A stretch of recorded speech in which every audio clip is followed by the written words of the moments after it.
Halo, assalamualaikum teman-teman semua. Aku kali ini di video ini akan mengangkat satu topik yang agak sensitif, tapi ini perlu diangkat dan perlu dibahas.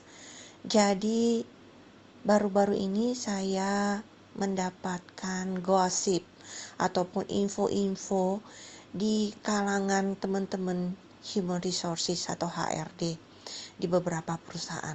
Jadi ternyata saat ini lagi mulai tren di mana para pencari kerja itu yang kalau kebetulan cantik itu ternyata ada aja yang usil oknum di dalam perusahaan yang ternyata mereka itu adalah sugar daddy. Dan mereka udah ngincer nih, kalau ada para pekerja muda yang menarik, cantik, dan terkesan gampangan, maka mereka akan mengiming-imingkan si pekerja ini, calon pekerja ini, untuk menjadi sugar baby mereka. Dan jika setuju, maka langsung akan dikerjakan dan diberikan gaji yang spesial. Gila banget deh ini, memang isu ini ya.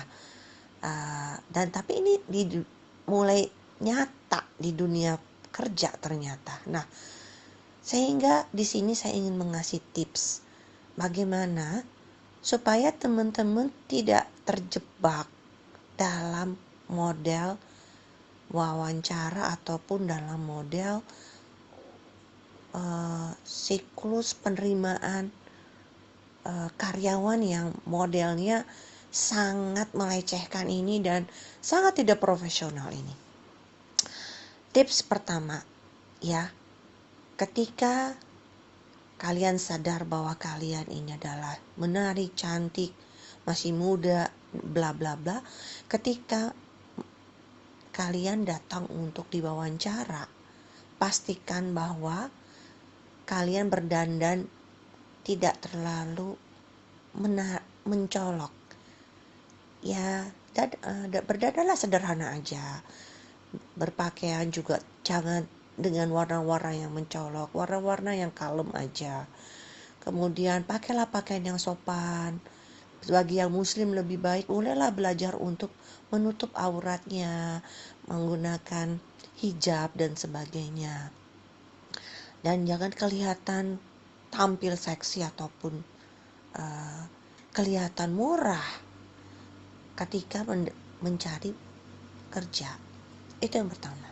Yang kedua, ketika diwawancara, usahakan juga bahasa tubuh kalian, cara kalian berbicara, cara kalian menjelaskan, itu juga jangan terkesan murah ataupun genit ataupun manja ataupun apa. Be profesional. Jadilah seorang wanita yang menjaga harga diri, menjaga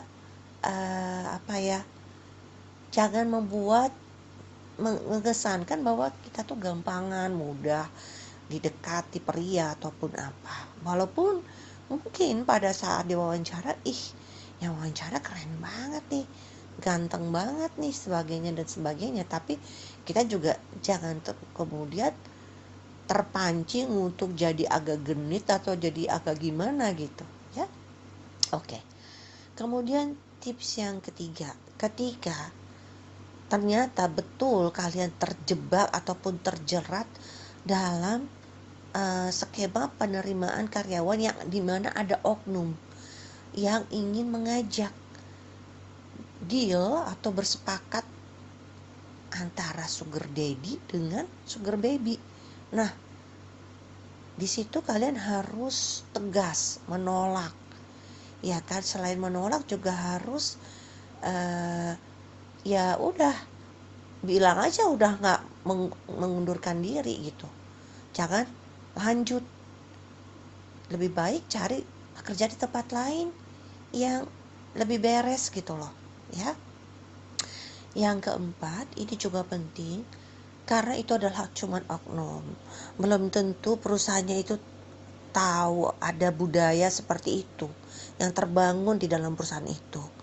Nah, kalau kita yakin bahwa perusahaan itu bagus sesuai dengan keinginan kita dan kita punya impian dream untuk kerja di situ, maka kita harus mulai